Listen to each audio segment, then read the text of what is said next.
Kinkajous. They were like my heart animal. We're looking at an animal that's probably 30 to 35 average. They're around for a long time. They bond closely to one person. We've helped over 120 Kinkajous get into a permanent home for the rest of their lives. The organization has been in existence we just celebrated 5 years in March. And it's just like, I knew there was a need with kinks. My job is to get them into, as quickly as possible, get them settled into an environment that's going to be as conducive. We're busier than one would think. There's a lot that goes into it. It's incredible the relationships we've been able to create, the way the world connects with the Kinkajous, because people relate to them so deeply. And their different personality characteristics. And it's been really amazing to watch. Not only it helped the Kinkajous, but it also helps humans.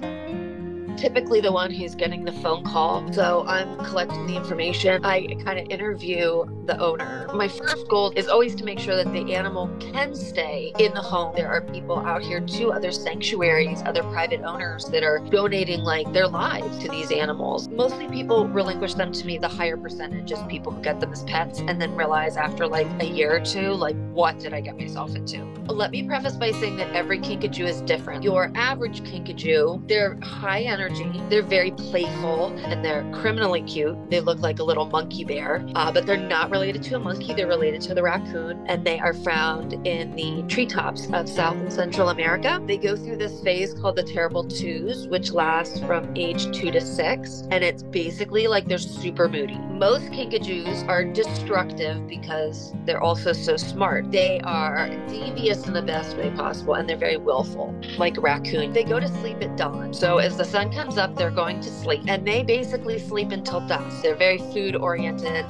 They have swings, they have ropes, they've got shelves to climb on, ladders, they have items that they chew on, stuffies that they carry around and tear apart. So they basically amuse themselves, or they wrestle, they play with each other. Sometimes we make enrichment for them a couple times a week, and enrichment is items that can heighten their senses, allow them to use their natural instincts, forage for food, things of that nature. And then they have big enclosures that they are loose in. There's usually 2 to an enclosure. We have their enclosures set up so they can entertain themselves through the night. They're not good with kids. They can cause a lot of injury when they do bite. They're really bad. My sanctuary was attacked by an Africanized colony of killer bees, and that was very traumatic. We lost one of our kinks, and I mean, it was literally the community who helped lift us up, who donated funds so we could take care of everything we needed to. They are out there, and if you see one, you know exactly who to call.